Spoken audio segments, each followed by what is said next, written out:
I never expected to share this so soon, but as I'm watching the Yodogawa firework festival, I'm going to share my inner thoughts during my journey around Japan as a solo traveller.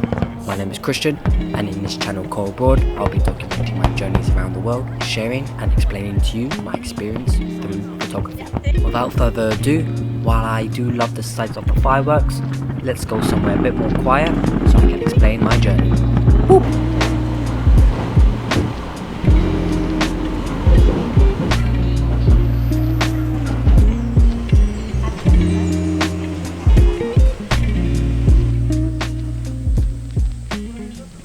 So arriving to Japan as a solo traveller for the first time, I was ready to explore the wonders that Japan has to offer that I want to seek out. From exploring the cheapest places to eat, capturing events and locations with my camera, all the while meeting fellow locals and travellers alike, I was ready for it all. However, this doesn't come without its exceptions as a solo traveller.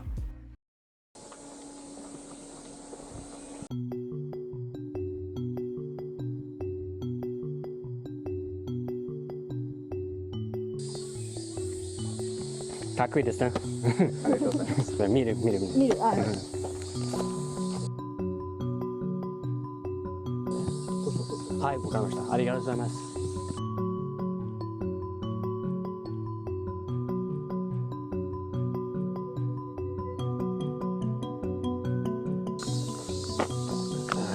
abandoned.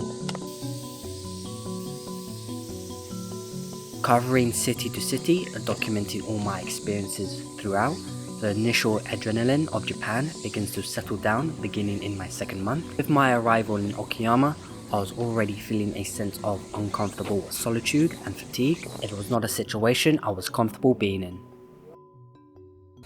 Going to start making our ascent to the mountain.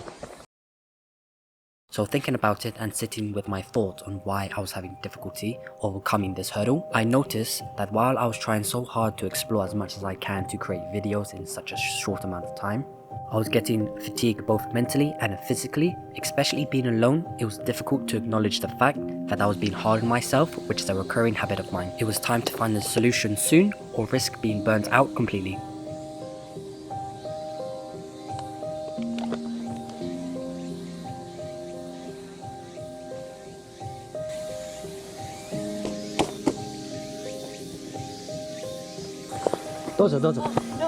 Okay. It took some time, and honestly it wasn't easy for me to find a suitable balance for me, especially with trying to come into terms with my past bad habits I picked up with my previous work. Attempting to replace those habits of mine was no easy feat, but with time and patience navigating through this, I've slowly formulated the habits I wanted to take with me as I continue on my journey.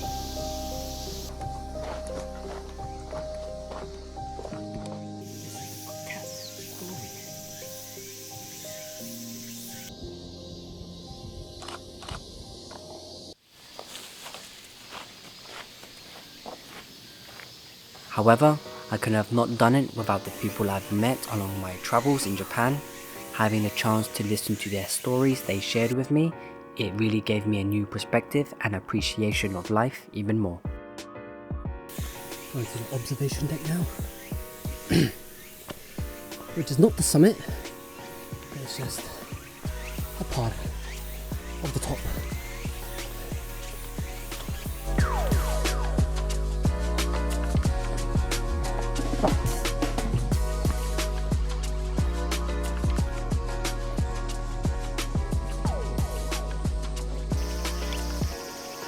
Even as I head to Kyoto and Osaka, I was now approaching with a new sense of understanding and freedom within myself, finally able to move on from the past and awaiting what this journey will take me.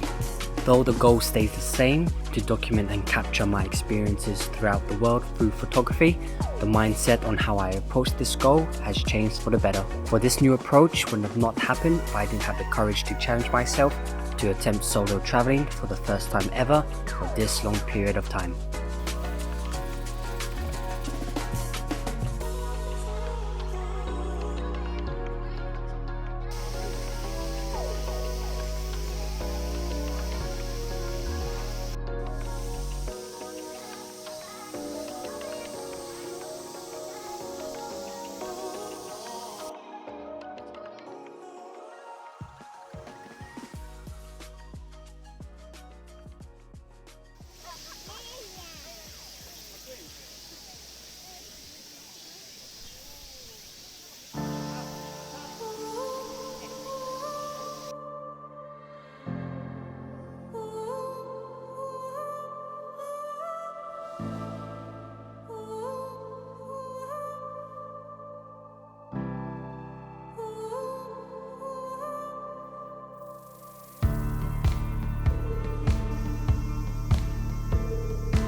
So, as we're heading near the end of this video, I would like to say that Japan will always have a special place in my heart. My time here has allowed me to learn about myself, through the people I've met, the food eaten, historical locations visited, and the challenges I faced starting as a YouTuber and solo traveler. I hope you're able to have the courage to challenge yourself on the things you want to achieve, as through the hardships you'll discover how strong and resilient you really can be. So thank you for staying to the very end of the video.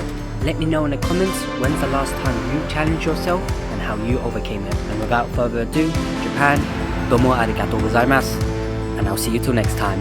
Boop!